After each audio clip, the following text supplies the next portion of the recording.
Empat terdakwa kasus pengaturan skor Liga 3 divonis hukuman 1,5 hingga 2 tahun penjara.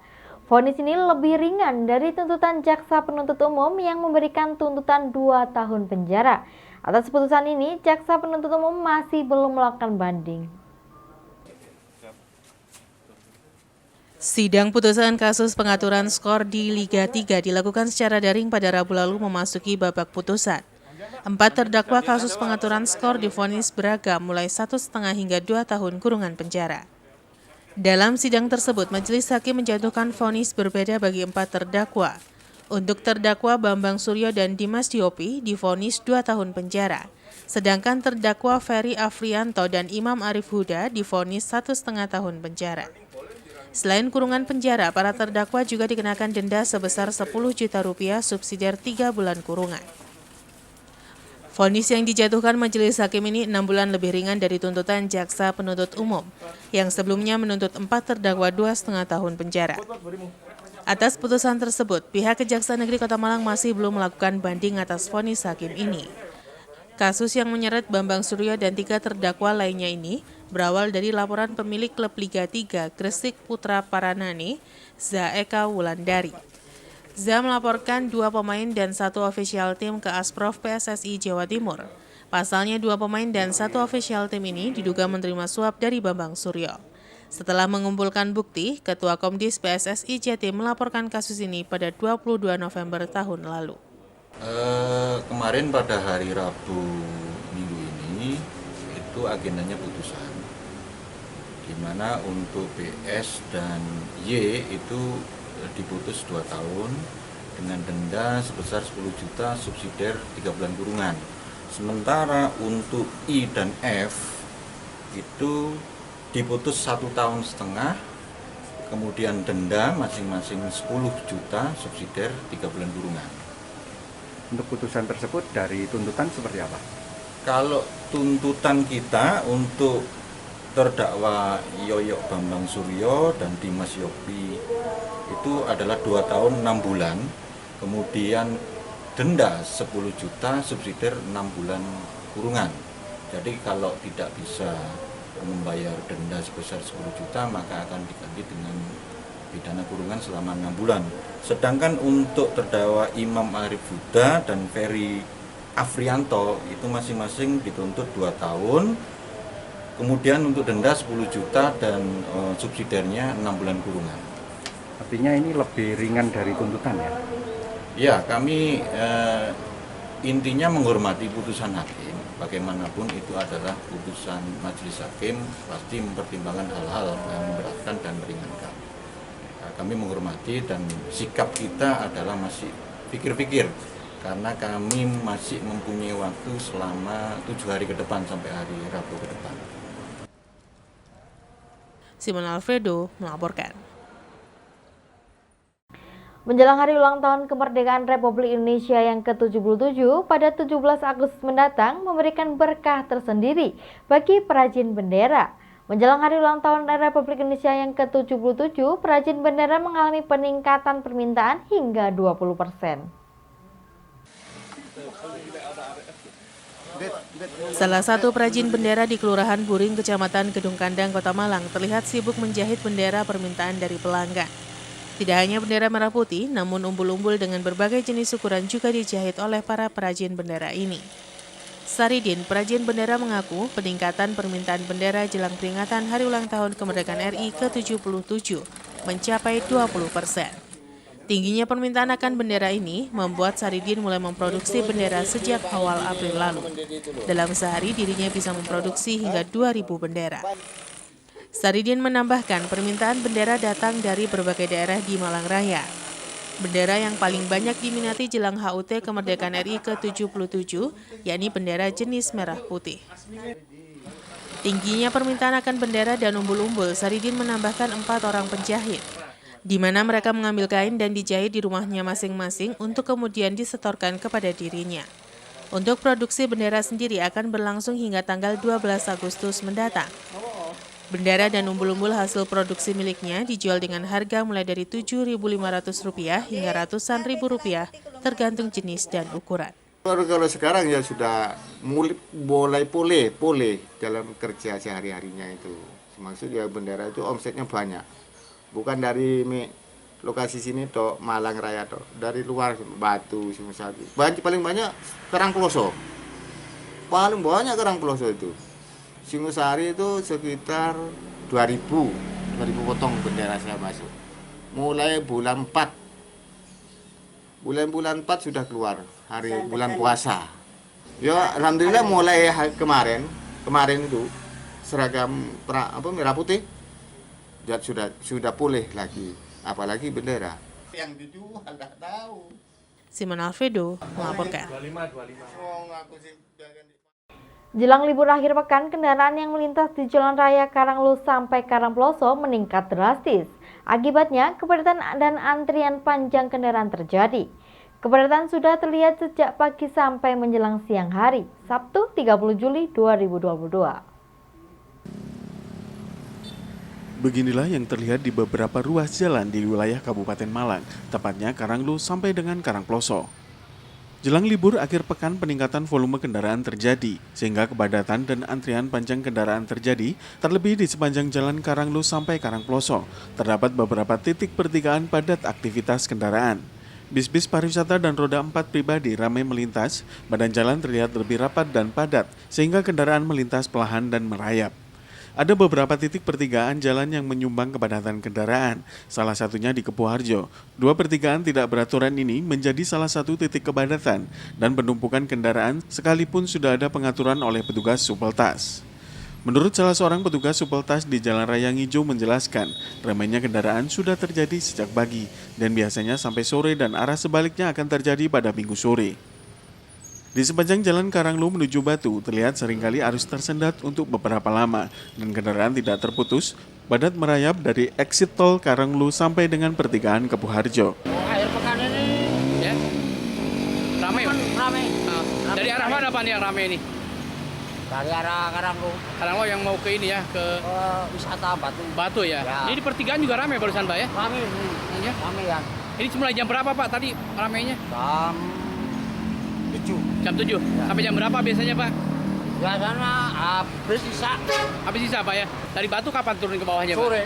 Sore Pak ya. Sore. Ya. Ramai. Tapi nggak sampai macet Pak ya? Kalau Sabtu biasanya macet. Macet Pak. Ini bis-bis juga barusan banyak yang melintas ya? Banyak nih. Pariwisata Pak yang melintas ya? Ya. Bis-bis banyak yang melintas ya? Oke. Tapi biasanya di sana panjang juga Pak? Panjang sana. Panjang mulai dari Kepuharjo ke bawah itu? Karangploso. Iwan Hikmawan melaporkan. Dan terima kasih Anda masih bersama kami dalam Info 7 Malang Raya. Sebanyak 100 jemaah haji kloter 20 Kota Batu kembali ke Kota Batu setelah melaksanakan ibadah haji tahun 2022. Kedatangan jemaah haji Kota Batu disambut langsung oleh Wali Kota Batu Hajah Dewanti Rumpoko bersama Forkopimda. Wali Kota Batu mengungkapkan kebahagiaannya karena jemaah haji Kota Batu sudah kembali dengan jumlah yang sama seperti saat berangkat, yaitu 100 jamaah. Kegiatan penyambutan kedatangan jamaah haji kloter 20 Kota Batu ini dihadiri langsung oleh Wali Kota Batu Dewanti Rumpoko beserta Forkopimda, pimpinan Ormas Keagamaan, Ikatan Persaudaraan Haji Kota Batu, dan keluarga para jamaah haji. Untuk tahun 2022 ini, sebanyak 100 jamaah haji Kota Batu berangkat menunaikan ibadah haji. Dengan jamaah tertua atas nama Mutomimah, usia 64 tahun, alamat Dusun Pandanrejo, Kota Batu, dan jamaah termuda usia 35 tahun atas nama Nur Aini, warga Kelurahan Sisir, Kecamatan Batu. Dalam sambutannya, Kepala Kantor Kemenak Kota Batu, Imam Turmuji mengucapkan selamat datang kepada para jamaah haji Kota Batu dan melampirkan jumlah jamaah yang berangkat 100 orang dan pulang ke Kota Batu juga 100 orang. Sementara itu dalam sambutannya Wali Kota Batu Dewanti Rumpoko menyambut gembira kedatangan para jamaah haji dan berharap para jamaah haji dapat mendoakan warga dan Kota Batu agar lebih baik dan lebih maju ke depannya. Acara dilanjutkan dengan penyerahan jaket Persaudaraan Haji Kota Batu, Angkatan Muda Haji, serta kerudung kepada perwakilan jamaah haji Kota Batu. Acara ditutup dengan pembacaan doa dan pemberian ucapan selamat kepada jamaah haji Kota Batu tahun 2022. Alhamdulillah, jemaah haji Kota Batu sudah tiba di Kota Batu dengan selamat tanpa satu pun yang kurang. sehat semua, PCR-nya negatif, yang alhamdulillah kita syukuri. Mudah-mudahan menjadi haji mabrur, bisa mendoakan dan bisa menyemangati warga Batu untuk terus berbuat baik, bermanfaat bagi orang lain. Ada kendala Bu ya? Alhamdulillah. Iwan Hikmawan melaporkan. Sementara itu, petugas pendamping jamaah haji daerah Kota Batu, Hajah Santi, menjelaskan jamaah haji yang datang dalam kondisi sehat telah selesai dan lancar menjalankan ibadah haji tanpa kendala yang berarti. Jamaah haji Kota Batu yang akan datang kembali ke Kota Batu sebanyak 100 jamaah dengan usia di bawah 65 tahun. Jamaah haji yang tahun 2022 ini sudah tertunda keberangkatannya 2 tahun akibat pandemi. 100 jamaah haji Kota Batu Kloter 20 ini datang kembali ke Kota Batu di depan Masjid Sultan Agung pada Sabtu 30 Juli 2022 pukul 7 waktu Indonesia Barat. Ke-100 jumlah jamaah haji Kota Batu terdiri dari 40 jamaah haji pria dan 55 jamaah haji wanita dengan usia tertua 64 tahun dan termuda 35 tahun. Jamaah haji Kota Batu akan datang kembali ke Kota Batu dengan menggunakan 3 bis dengan pengawalan petugas kepolisian dan juga ambulan dari Asrama Haji Sukolilo Surabaya sampai kembali ke Kota Batu. Momentum kedatangan para jamaah haji terlihat mengharukan ketika para jamaah haji disambut keluarga masing-masing setelah turun dari bis. Alhamdulillah, Kota Batu dengan jumlah jamaahnya 100 orang, semuanya bisa melaksanakan rukun wajibnya haji selama di Mekah, di Madinah dulu, kemudian di Mekah, kemudian yang puncak haji ada di Arafah di pas waktu wukuf, semuanya menjalankan dengan baik, sehat, dan yang penting selamat. Kendalanya ya cuman semuanya memang diuji dengan kesabaran, semuanya dengan antri, kamar mandinya juga terus batas, itu yang kendalanya. Tapi alhamdulillah tahun ini untuk pelaksanaan haji dari Kementerian Agama Republik Indonesia memberikan pelayanan yang sangat baik kepada jamaah reguler tahun ini. Ada harapan kepada para jamaah haji sekarang? Harapan kami ya semoga di pelaksanaan haji itu sebagai momen untuk mewawas diri, pembelajaran diri dari sikapnya, tawaduknya, dan itu sebagai perilaku setiap harinya. Iwan Hikmawan melaporkan. Dan terima kasih Anda masih bersama kami dalam Info 7 Malang Raya. Sebuah film edukasi law enforcement karya jurnalis televisi di Malang viral di media sosial. Film yang mendapatkan respon dari masyarakat ini telah ditonton oleh 105.000 pengguna media sosial. Film Law Enforcement karya jurnalis televisi yang tergabung dalam 77 sinema dan dibintangi oleh jurnalis televisi di Malang Raya serta petugas imigrasi Malang mendapat respon positif dari masyarakat khususnya pengguna media sosial. Film yang menceritakan tentang adanya warga asing melewati batas izin tinggal di Indonesia, berusaha memberikan suap atau gratifikasi kepada petugas melakukan interogasi, namun ditolak oleh petugas. Oleh pihak imigrasi kelas 1 Malang, warga negara asing yang melanggar izin tinggal dilakukan penahanan dan akan dideportasi ke negara asalnya. Ramdhani, Kepala Kantor Imigrasi kelas 1 Malang mengatakan, tujuan dari pembuatan film law enforcement ini merupakan ide kreatif dari internal imigrasi Malang yang berusaha untuk mengangkat fenomena masalah yang terjadi di imigrasi kelas 1 Malang. Kepala Imigrasi Malang berharap film yang bergenre komedi ini nantinya bisa langsung dirasakan dan mengedukasi masyarakat, sehingga nantinya masyarakat ikut melakukan pengawasan terhadap warga asing yang tinggal di Indonesia, khususnya di wilayah kerja Kantor Imigrasi kelas 1 Malang. Kepala Kantor Imigrasi juga mengucapkan terima kasih kepada masyarakat yang telah memberikan apresiasi dengan menonton film law enforcement sehingga viral di media sosial. Masyarakat juga diminta untuk memberikan masukan kepada Imigrasi kelas 1 Malang sehingga ke depan dapat memberikan pelayanan yang maksimal bagi masyarakat.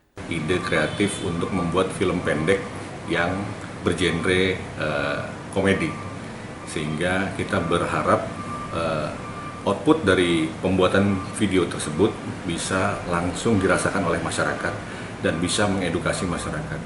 Kenapa? Karena kantor imigrasi kelas 1 TPI Malang memiliki wilayah yang cukup luas. Kita punya wilayah 4 kota dan 4 kabupaten. Nah, sasaran kita saat ini mungkin yang dekat adalah wilayah Kota Malang dan Kabupaten Malang. Oleh karenanya, edukasi terkait mengenai masalah overstay yang terjadi, kita elaborasi dan kita buat semudah mungkin dicerna, sehingga masyarakat bisa melihat dan bisa menyadari bahwa pentingnya untuk menjaga izin tinggal selama berada di Indonesia. Demikian.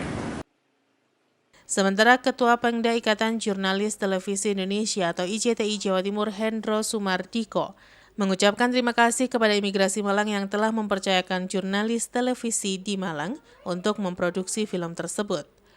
Kedua Pengda IJTI Jawa Timur menambahkan, dengan keterlibatan jurnalis televisi dalam film ini merupakan pengembangan bakat seni yang dimiliki oleh jurnalis, di mana jurnalis tidak hanya bertugas mencari dan menyajikan berita, akan tetapi bisa mengembangkan bakat mereka di bidang seni. Film Law Enforcement karya jurnalis televisi tersebut saat ini sudah ditonton oleh 105.000 pengguna media sosial dan telah mendapat puluhan ribu komentar. Kami melihat bakat teman-teman jurnalis televisi itu selain menjadi jurnalis, mereka punya bakat seni lainnya. Nah, itulah yang kita manfaatkan untuk merekrut teman-teman supaya bisa mengaktualisasikan bakat seninya itu ke dalam film yang kami garap. Dan alhamdulillah ternyata respon dari masyarakat itu cukup bagus. Hal ini bisa terlihat dari tayangan film kami di medsos yang cukup masif dan bahkan mencapai ratusan ribu tayangan. Simon Alfredo melaporkan.